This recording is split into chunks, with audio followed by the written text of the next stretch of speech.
Welcome back to Nick Lenz's movie review, episode number 75.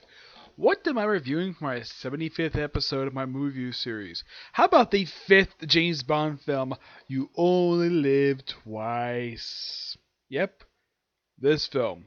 Which, for a lot of people, it's probably the most highly reviewed video movie of the entire series. For the Sean Connery era, this is considered to be one of the best films of the entire series. Well, from his era, anyways. Yes, and I actually did kind of mention this in.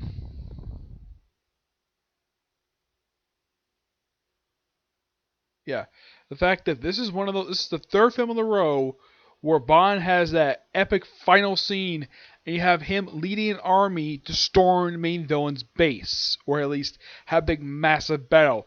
This happened in Goldfinger, this happened in Thunderball, happens in this film, and happens in the following two films. This happens. It's always a really good thing to see. This film is noteworthy for being the the first and only film appearance of High Cheap Peter Maivia. Those of you wondering who the heck is High Cheap Peter Maivia, you're probably familiar with his grandson, the most electrified man in sports entertainment, The Rock. Yep, The Rock. Yep, The Rock. Yeah, he's his grandfather. This is his only film appearance he ever did, because he's basically known to be a wrestler. He doesn't have any lines in this film. I mean, his noteworthy scene, he appears a couple times in the film. He appears as a cab driver to transfer on to Otaka Chemicals. That's one of the places in the film. And he has a massive fight scene with him in the film. I mean, he throws a sofa at him, throws like a katana. Yeah, eventually he's defeated and stuff in a freaking, like, wine safe. It is so hilarious that High Chief Peter Maivia gets defeated by James Bond. Though he was a villain, so give what you will. The film starts off very oddly enough. It's the first film ever to do this. We have Bond.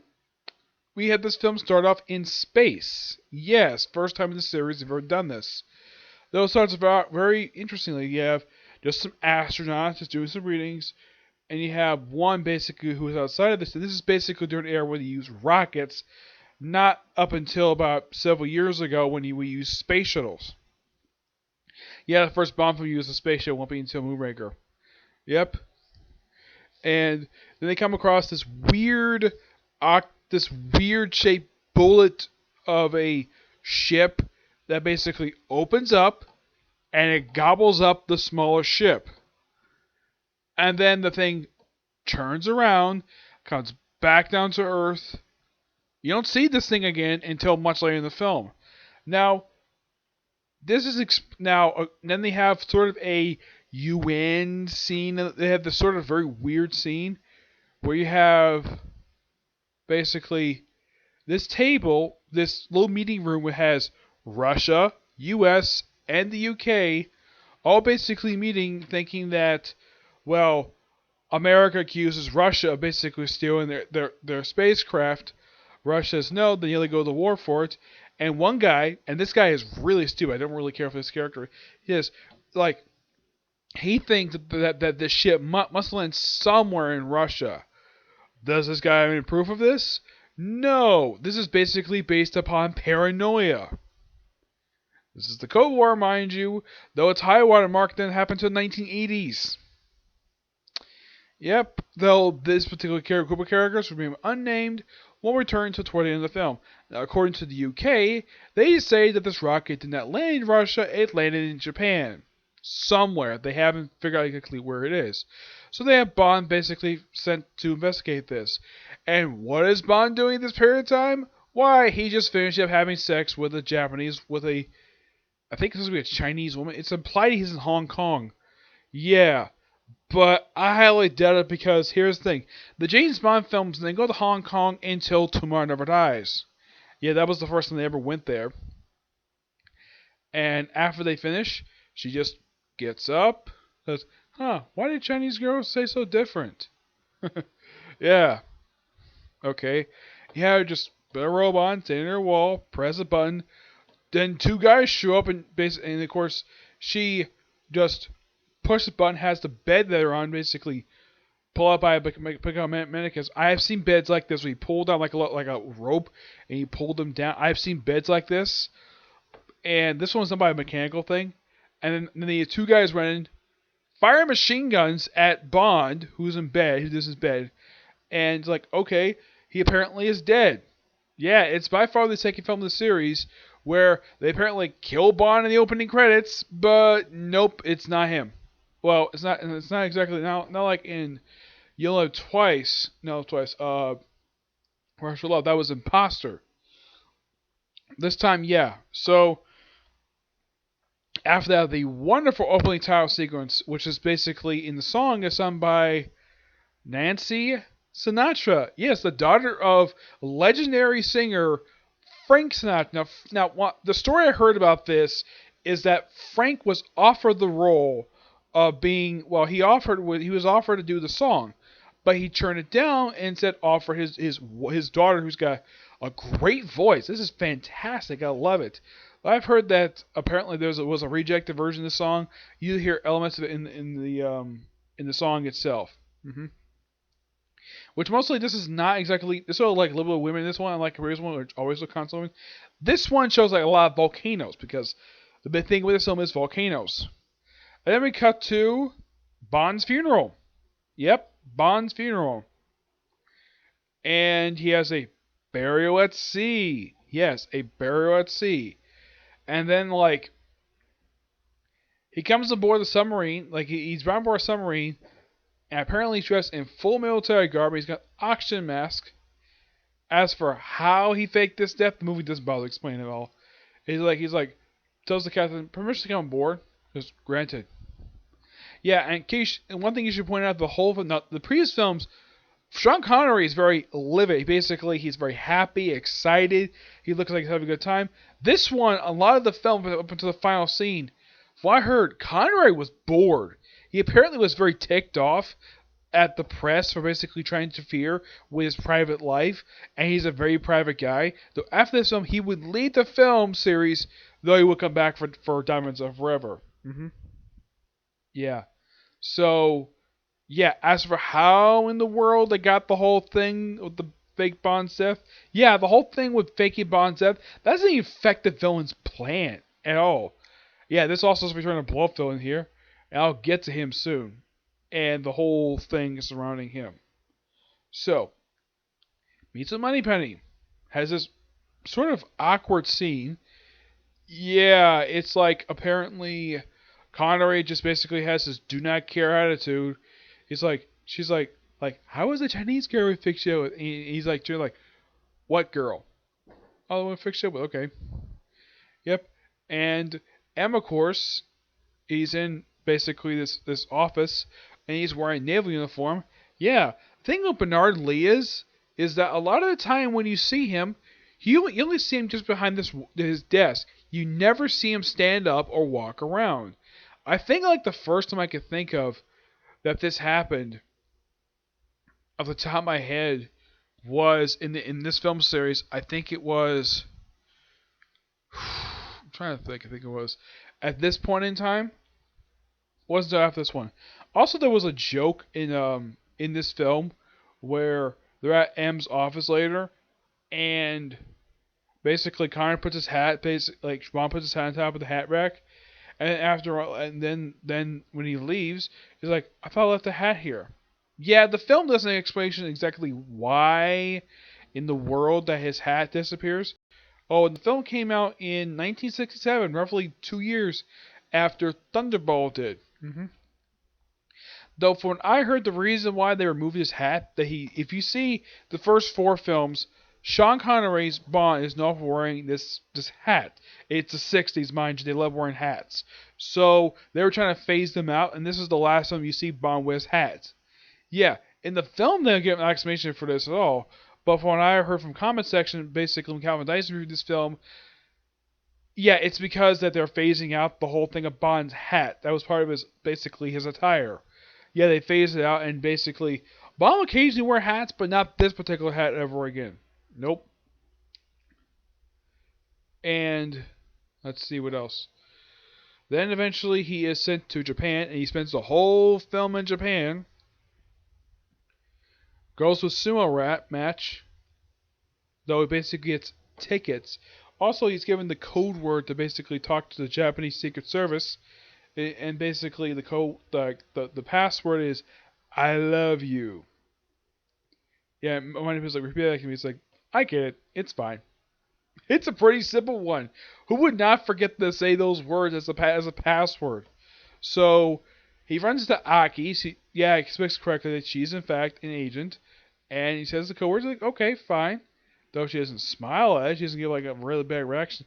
Like if Bond says to some random stranger, you'd be like embarrassed. Like who the heck are you, and why would you say that? Yeah, Blackout is an agent. Eventually follow each other around Tokyo for a bit, and then Bond gets dropped like like he's dropped on a false floor, slides on a slide, and meets up with Tiger Tanaka. This guy is fantastic. I should point out though, in the novels he does actually appear more than just this particular the book. This is based on the book, the series. Like he does appear again with the man with the red tattoo. It's a novel that was done by one of the more recent, right? I think it was done by John Grisham. No, not John Grisham. It's one of the writers of the series. He brought back Tiger Tanaka. First time since this particular film. Tiger loved this guy. And they talk for a while. They basically investigate like La Paris. They talk about that. Yeah, this is a really interesting scene. I love this. This is probably one of the best scenes in the whole film. And eventually they take his private train. Yeah, he says like, I bet M in London basically has a train that gets like, Bond's like, oh, yeah, he does. Yeah, it's something though he saves face for his boss. And of course, I love Calvin Dyson when he did this particular, like, parody of basically a Bond. His, a private train, huh? You keep barely working with the sexual harassment lawsuits. Yeah, that would have been funny if that was true, but yeah. Then they go to like this training. Like they basically first go to like Bond basically goes back to Osaka Chemicals. First he has meeting up with the British contact who's been there for like almost 30 years. He talks far and he stops mid-sentence because he's been stabbed in the back. I should point out that this character is played by Charles Gray, who actually later played Blofeld in Diamonds Are Forever. Yep. So he chased down the guy who killed him, and apparently kills the guy pretty easily, and then runs into High Chief Miramavia, takes back Osaka Chemicals. They basically think it's a mess like oh hello, and of course they had their famous brawl. They had their brawl. And of course Bond has a whiskey. Apparently it doesn't taste very good, and he just also cracks up and he sees a safe, cracks it up and takes some particular documents, and just closes it up. Yeah, and he basically is doing this. He's cracking the safe with the gadget. Yep. And eventually get us chemicals. He goes to meet with Osaka himself. Yeah. And he has this sort of X-ray thing. And he sees that he has Bond as a gun. He doesn't say anything about the gun. He says, "Oh, Mr. Bond, you should give up smoking. It's very bad for your chest." Yeah, and also apparently this is the same guy who drinks champagne at 9 o'clock in the morning. Who the heck drinks alcohol for breakfast? That's stupid. Yep. And eventually once Bond leaves the room, he tells Helga, his assistant, to kill him. Yep, and then of course sends some goons after them. And Naki's car. Yeah, I love this car. It's really, I love the car. They chase him down, and eventually, and then, like, okay, Aki calls up Tiger, who apparently has a video screen in Aki's backseat, and then eventually, they basically bring this humongous helicopter. Yeah, this looks like a troop transport helicopter. It's basically the size of a cruise ship. And basically has a magnet, picks up this car, and then drops it in Tokyo Bay. I think that's what they call Tokyo. I think that's what they call the bay near Tokyo. Yeah. And he says, contact M. Send Lil Nelly and her father. And Tiger's like, okay. And then this will become the Q scene of the film. This is so funny. It's like, Tiger your breaks 007. And of course, then I agree with the like basically everyone's reaction like when they put this little Nelly together. It's this little helicopter. And then why don't you? And Tiger Tanaka's like, why don't you use one of my helicopters? It'd be too like inconspicuous. Basically, this one quick. And plus, it comes with awesome gadgets. It comes with a machine gun, rockets, aside from it can fly, and at least it comes with a freaking helmet. And basically, Bond wants to investigate these series of volcanoes. He's one basically peak interest, and that's where he's chased by basically Spectre helicopters. Yeah, Spectre's involved in this film, and eventually, after he gets away with those helicopters, and then you have the scene that's basically seen in the poster we use as a thumbnail for this thing, where Bond and Tanaka go to this hot spa, and they proceed to have it cleaned by multiple women. Yeah, and also, that apparently, get this, Tiger Tanaka is basically dubbed for this whole film, but you do get a chance to hear him in his natural Japanese voice for like this one brief scene. And after both have been cleaned, and yeah, also Tiger talks about like in England, you said in England, like whole thing about women first, and in Japan, men are first, then women. Yeah, that's Japanese sexism right there. Yes, it's the sexism, which from what I heard in fiction, basically continues all the way to the 90s. I have no idea if this continues today, because I have not seen stuff that basically takes place in modern day Japan that much. Yeah. So they talk for a while. There's Spectres behind it, and then we cut to, and then we have another thing with the bullet rocket that takes the Russian capsule. You see it come back down to Earth, and it comes to this volcano, and apparently it's got a false top, and then we see one of the best sets of the entire series. The volcano layer. Fantastic. Ken Adams, the guy who did the production, he must have had a blast designing this. He must have had when he said he probably had a tough time designing this thing, but once this thing completed, he must have thought this was his best masterpiece. And he would come back for like 3 other films after this. This is probably his high watermark of the whole series, was this big volcano layer, having a working monorail. Oh yeah, in case you're wondering, what the heck happens to these astronauts? Well, later on, Bomb Storm Space later, they actually find a couple of the astronauts, the American ones, but not the Russians. Nope, we never knew what happened to them. Yeah, it was explained what the heck happened to these astronauts. It's never explained in the film. Nope. And then we see kind of when Blofeld kind of appears, and of course also, like, prior to this happening, we have Bond like investigating this cargo area, and he's chased down by like various people, and eventually he's basically beating up people on a rooftop, which I've heard this is basically this whole scene was director Lewis Gilbert's idea of Bond just doing random kicks against various goons. Eventually he's taken to capture, and Sokka's like, take him to room 4. And who is in room 4? Why, Helga, of course. Yeah, and she's wearing a very sexy dress. So, was he possibly tortured Bond? Nope. And it basically, Bond takes a scalpel and basically slices the straps off her dress and basically unzips her dress, and they proceed to have sex. And he says, for England. The things I do for England. Yeah, and they went on a plane, and then, of course, Helga, for some reason, of course, Bond must be really stupid. I do agree with the criticism of this scene. Yeah, Bond must be really stupid and not seeing that Helga's wearing a parachute. Eventually gets trapped via a board. Okay, and he frees himself. Manages to land the plane safe before it blows up.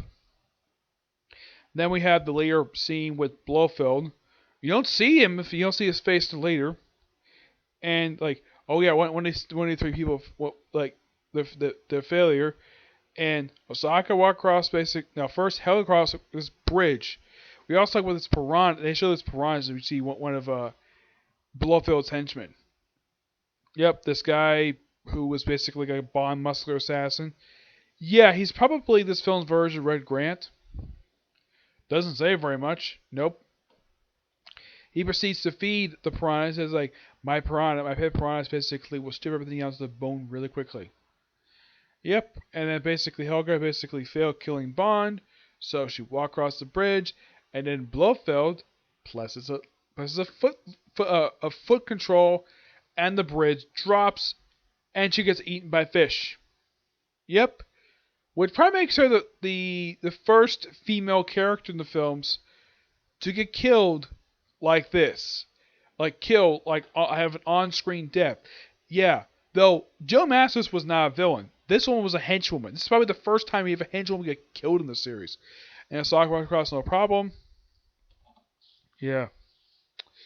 And of course we have like, okay, we want to have like investigators. It's like we have to make you Japanese.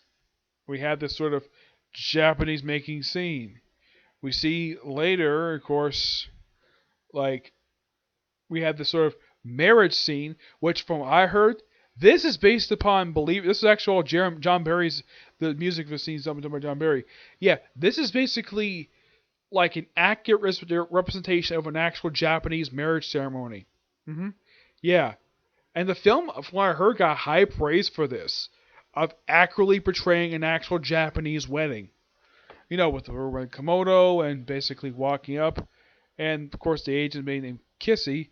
Now, before this, they had the character Aki killed kind of dumbly, where after she and Bond basically finished lovemaking first in a masseuse area, and then basically in a room, she proceeds to, like, the assassin drops poison down this string, and she somehow drinks it. It's a bizarre way, and Tiger basically just, of course, Bond takes out the assailant, and this is probably one of Tiger's best agents, and he gets killed this way. And Tiger barely has a reaction from her death at all. Though, of course, Bond moves on for this. Fine.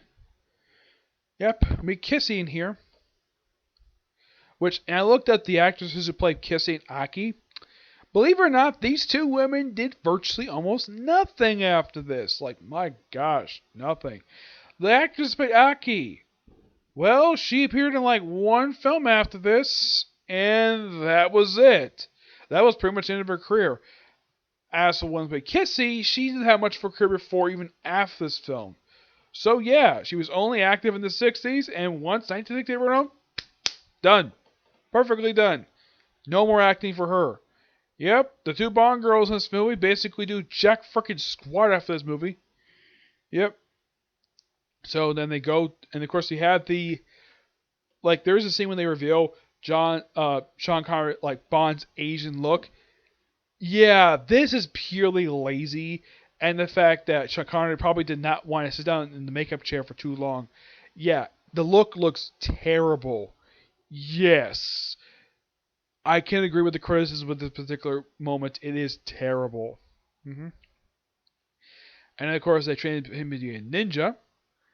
And they show like various stuff like shurikens. Of course, these students are freaking loud, and ninjas are don't be quiet.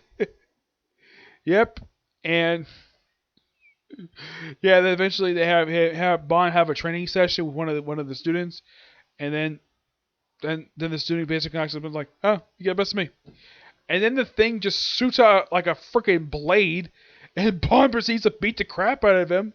And kills him. And, like, Tanaka's like,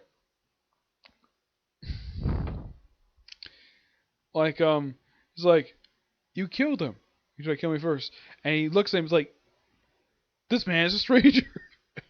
And there's a spoof, like, and there's a spoof version of Tanaka, with Calvin Dyson, he's like, I remember everybody's faces in this, everybody's make the distinction. Yep. And eventually we see the Japanese version of Q Branch. We have the exploding cigarette, which comes very often. Of course, we have explosives, various other stuff that Bond uses when he infiltrates the volcano layer. and then they go to the fishing village. And Bond is basically put up by the fact that apparently a husband and wife don't sleep in the same bed together; they sleep separately. Yeah, but when I heard this is completely true over in Japan, where the husband and wife do not sleep in the same bed together. Yeah, that's a bit like, from an American perspective, that's very awkward to see that, especially since, well, even over in Europe, basically, this is very common, where husband and wife share a bed together. In Japan, apparently, they not only don't share a bed together, they don't sleep in the same room. Like, they sleep in separate rooms. This is a husband and wife, mind you, and this is Japan. Okay?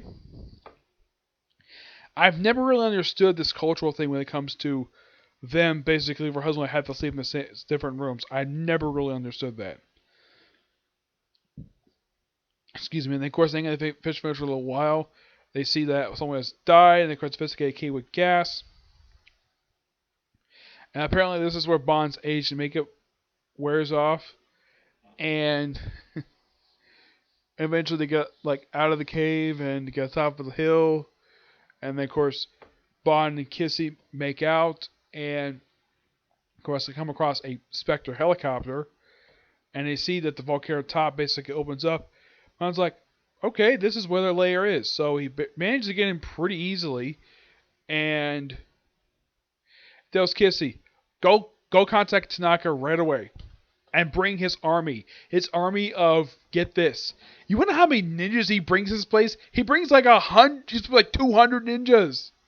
Yeah. And of course, Bond's able to get in pretty easily. He infiltrates the place pretty smoothly, frees the American astronauts. Does nothing to the Russian ones. Nope, because they're never seen. Yep. And eventually, like, he disguises himself as astronaut going particularly in space, and he's stopped by Blofeld, brought to him. And then, then we have the reveal of Blofeld. Now, from what I heard, they actually casted Blofeld late in this particular film. And if you notice in the credit, Don Pleasance is not credited as Blofeld at all. Yeah, that's particularly very weird. I mean, this is Donald frickin' Pleasance. Yeah, they have a question mark for him as a credit, which is kind of weird. But later on, they do give him official credit for this film. And then he introduces himself, like, behind a man's groin, and he says, like, I'm Ernest Stavo Blofeld. And you see his white cat, which he's petting the whole time. Apparently, he's also clawed away his coat. And then, like, while they're talking, we send the space off. And then we have Tanaka's ninjas show up with Kissy. Yeah, Tanaka's ninjas and Kissy. And, like, and of course, one of the guys, like, men in the crater, men in the crater. And of course, they proceed to open fire on them. It's like, and then Bond has the most funniest line of them. It's like, in my 4-spot television, may I smoke? Bond's like, sure. And he proceeds to light a cigarette and kills the guy who controls the switch that opens up a crater. He opens it. And of course they have their, and they have some ninjas come in, plant explosives, blow it up, and then rope comes down, and it's a massive battle sequence. And of course, you have ninjas having guns and swords against Spectre troops. And you have these people get all these Cuban. It's a massive battle sequence. And Blofeld's like, what? What the heck is this? Like his men are getting killed like freaking crazy. Though some of the ninjas get killed too. And eventually,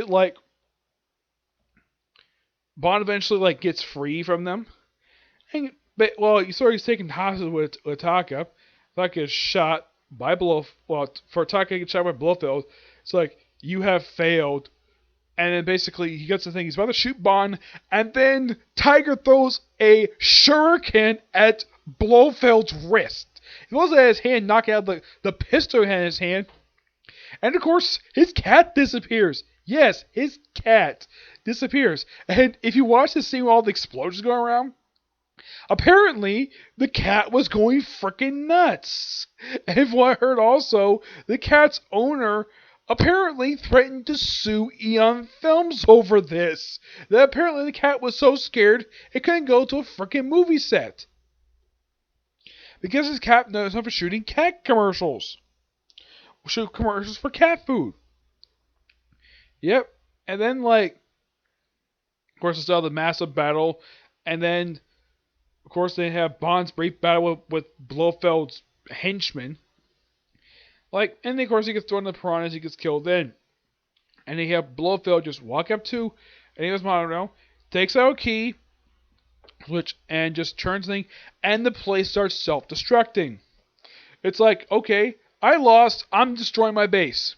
And he gets away. You never see Donald Pleasance ever again after this film. And then, of course, we have, like, various rescue crafts. And, of course, Bond has to have his sex boat, as what Calvin Dyson has to say.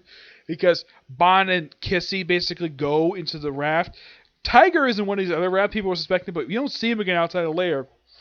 Though he does survive, mind you. And, of course, make out. And, of course, see Bond return in on a Majesty Exhibits I have right here. I don't have the DVD next to me because I don't have it, but this movie is amazing.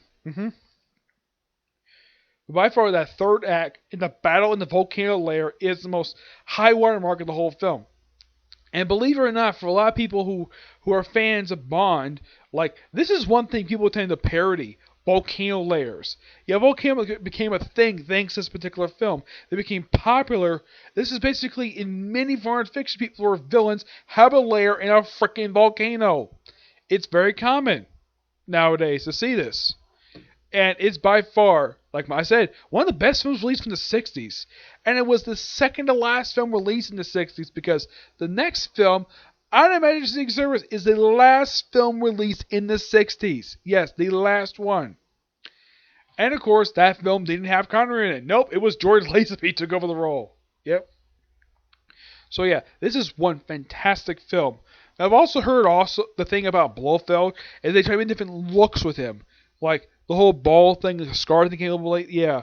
But they stuck with the whole bald look and like scar. Now, if you see Donald Pleasance in any other film, he doesn't have the full bald head look. This is the only film he does in that I've seen. The only films I've seen outside of this film that he's been in is the Halloween series, and Escape from New York. And that's it. That's the only films I've seen the guy in, aside from this one. But this is the earliest film I've seen of his career. But the guy is one fantastic actor. In case you're wondering, does Donald Pleasance have a beard in this movie like he does in Halloween films? No, he doesn't, surprisingly. He's clean shaven the whole film. Yep, he doesn't have a single hair on his head. Yep. But yeah, great film. I highly recommend if you are fans of Bond. Okay, so that's it for this particular review. Stay tuned for tomorrow. This is by far the only video I plan to do today. For tomorrow, I have reviewed the newest episode of JoJo's Adventures, the newest chapter of My Hero Academia, hopefully the newest chapter of Case Closed, and a fourth video, which I'm going to review the 6th James Bond film, On Her Majesty's Secret Service. Until you see you in the next video, bye.